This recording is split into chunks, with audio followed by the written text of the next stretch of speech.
Hello, welcome back to my channel. If you are new here, my name is Caitlin and today I'm going to be talking about the audition process for Disneyland Paris and any tips and tricks that I have for you guys.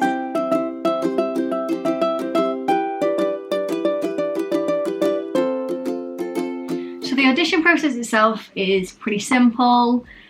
I keep looking over here because I have made a lovely notebook. I haven't made a lovely notebook, that would be very skillful.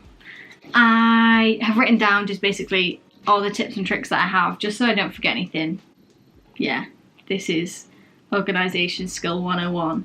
So, let me start off by saying I've only ever done auditions in Leeds, so this is just going to be about my experience, and I know some things can change, so it might be slightly different to yours, but everything really should be fairly similar, so hopefully this is going to be helpful. I auditioned for Disneyland Paris back in July 2019 and it was the 5th time I'd auditioned for Disney. I have only done auditions in Leeds, but they they hold auditions in London as well. I'd like to say I kind of know how the audition runs pretty well.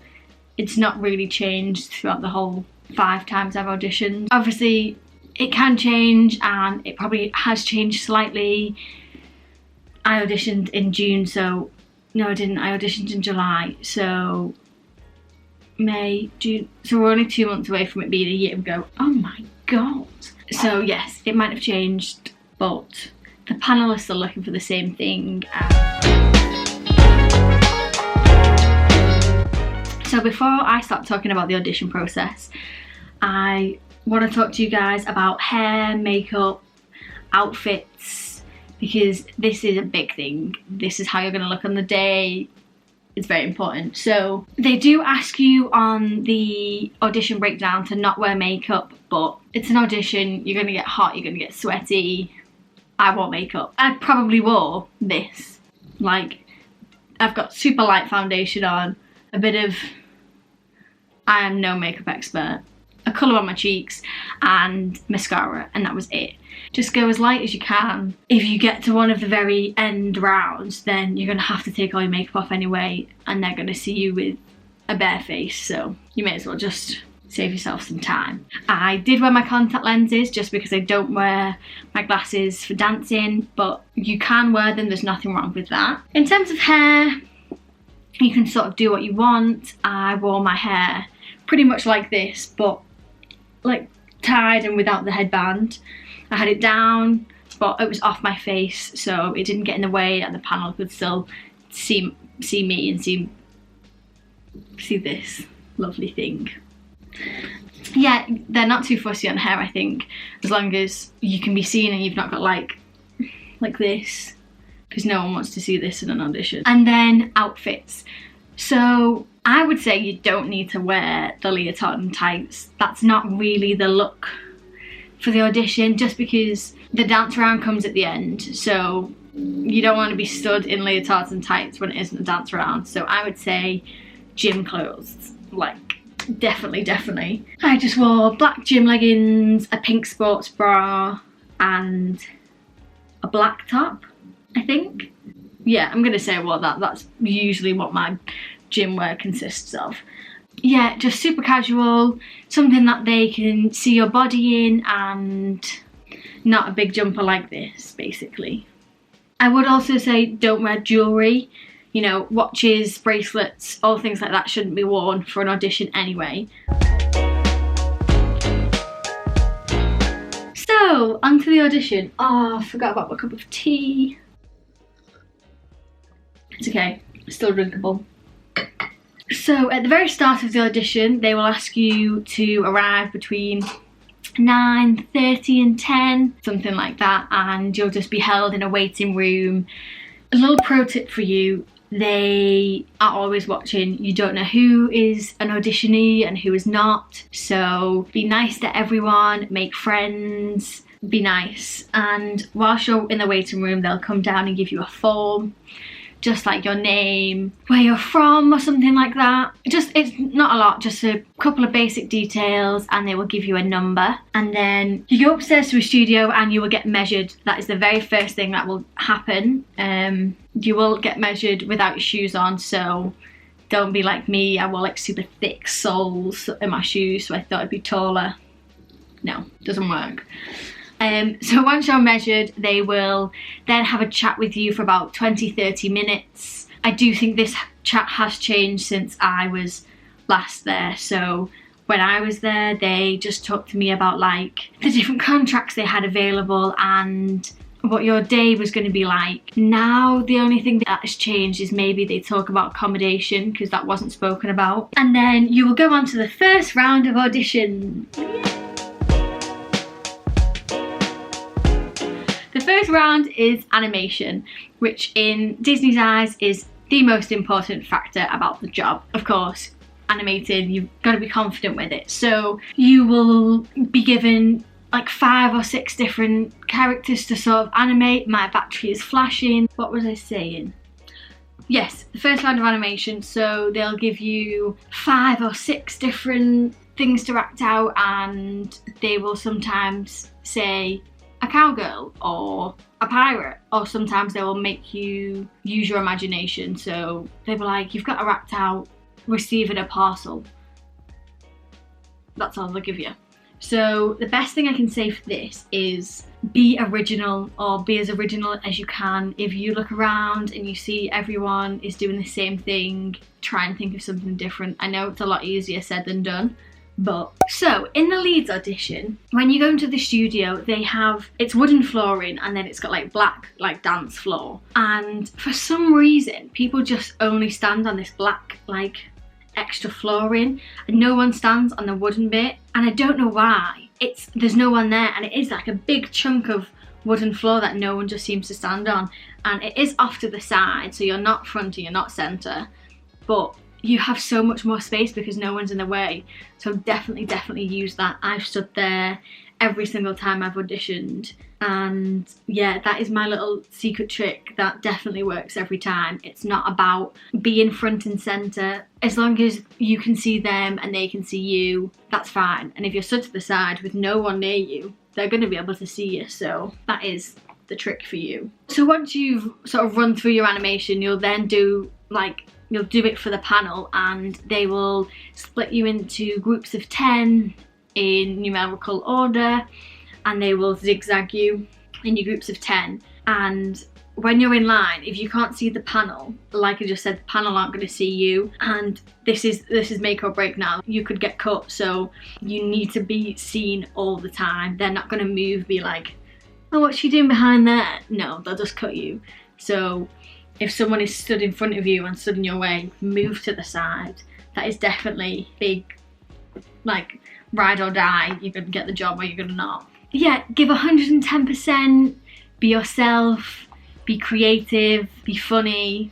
That was hard for me to do, but they're just looking for a bit of personality, and they don't want copies of the same person, you know. So they will do a cut once you have performed, and they will do a cut there and then. I think you only get to do it once.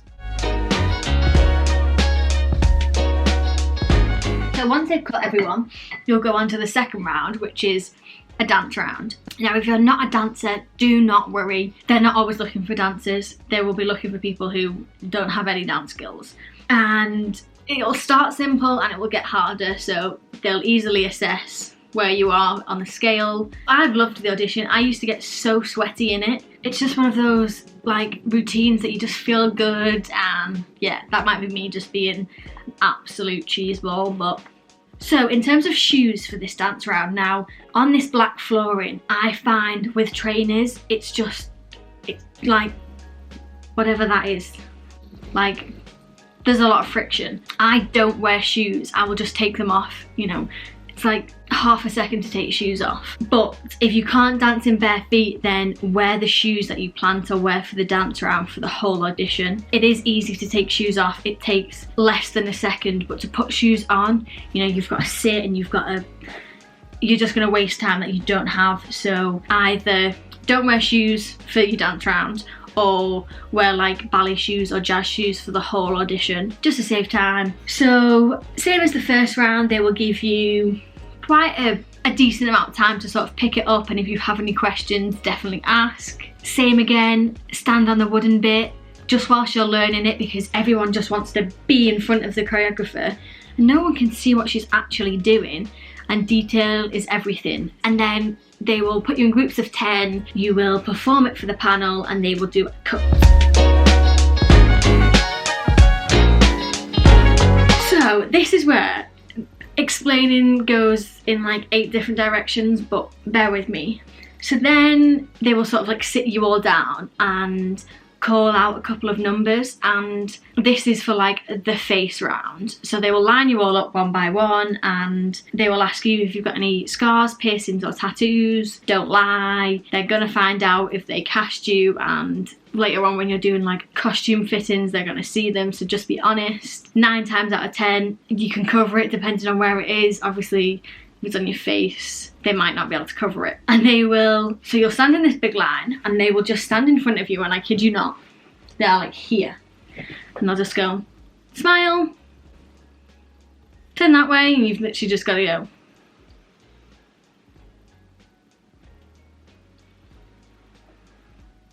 It's really awkward, but they'll look at everyone's faces and then they can do a cut there. I think every time I've auditioned they've done a cut there, so if you've not been called up then you're safe. That's kind of the advantage of not being called up, but they might cut people then. And if you have been successful in that round, you will then be told to go get food if you haven't brought any. Now go and get food.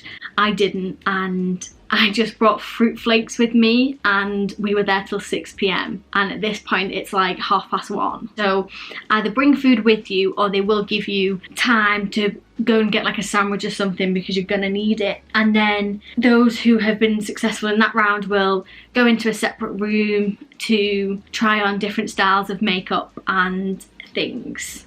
That's all I can really say about that. If you have been successful in the face round, then aim to finish around 6 like I've just said. You might finish earlier depending on how many people they take, but it's a long day. If you haven't been successful in the face round but they didn't cut you and you've been sat on the floor whilst all this has gone on, then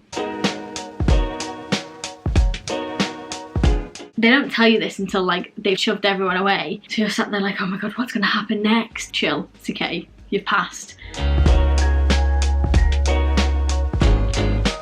So then they will, what will they do? They will give you a little blue card. I'll see if I can find a picture. And it says like, congratulations, you have passed the Disney audition. And it's the nicest little keepsake from the audition. I've kept all of mine. They will then get you to fill out some more forms. This is more in detail. So like your eye colour and other things I can't think of. So they'll do that. You'll fill out the forms and then they will take your picture. You're gonna look sweaty, yeah, we're all in the same boat, so don't worry, it's just to put a face to the name. And they will ask for a CV. Now, even if you're not a dancer and you don't have like a dance CV, just bring a normal one. You just need to give them something with your name, your contact info, and that's all they need really, but just put it in like a cute CV style. Because if you don't bring one, they're gonna ask you to email them it. Just bring one. You don't want to be that person who, oh, my tea's gonna go cold, who, I've lost my train of thought now, it's all because of tea. You don't want to be that person who doesn't have their CV. Can I drink that? Yeah. If you are like the non-face people, then you will aim to finish about 2-3 o'clock in the afternoon, so it's a nice early finish. And that is the whole day done. So now I'm gonna just talk to you guys about more tips and tricks. So this sort of applies to everyone, whether you have been successful or you've not. If you have been successful, then on the blue card it says don't audition for 6 months. Now, I did not follow that rule, I will be completely honest. Every 2 or 3 months that they re-auditioned, I went, you know, this was my dream job, I was gonna give myself every possible chance. And if you have been cut from like the previous time, then definitely go back again. They're constantly looking for new people, different seasons. So when I auditioned in July, they were casting for Christmas. So you know, Christmas seasons and Halloween seasons, they're looking for completely different people. So definitely always audition. Just because you've been cut for the first time doesn't mean it's not the right job for you. Also, just because you get to the end of the audition doesn't mean you're guaranteed a contract. So when I said I'd auditioned 5 times, I got my blue card at the end of all those auditions, but it was only the 5th time that I actually got the contract. So, you know, don't get your hopes up, sort of, without me trying to be like a Debbie Downer, but you're not guaranteed it. That's why I would always say re-audition every time you can. So this is a weird tip, and I've never used it, but I have been told it quite a few times, and everything, it seems to work and it would logically be right, but I'm just too scared to do it. So people have said bring a coloured pen. So when you're, well, bring a pen anyway, don't be that person who doesn't have a pen. When you're filling out the forms, if you bring like a red pen, don't bring like a yellow or a green or something you can't really see very well, but I feel like red is acceptable. If they've got all these sheets of paper and everything's like blue or black, and you've got this red piece of paper, they're going to be drawn to that, which I don't think will be a bad thing, you know. If their eye goes to your piece of paper, it can't be, like, there's no harm in it. Surely it should only be good. So I will leave that with you. If you want to try that, then go ahead. If it has worked for you and you do it in the auditions, then definitely leave a comment below and let me know, because I would be very interested to know if that works. So I hope you guys found this useful. I know I watched a few YouTube videos before I auditioned, just to sort of give me a rough idea of how the day is going to go. If you did like this, then please give it a big thumbs up, and oh, look how bendy my thumb was. A big thumbs up, and don't forget to subscribe. Leave me a comment down below if there was anything you were super interested about, like my not cool facts, because I'm not cool, but any facts that you thought were quite interesting. I am trying to do videos every Tuesday and Friday, so keep an eye out on my channel for those, and have the best audition. Give 110%, enjoy it, and thank you all so much for watching.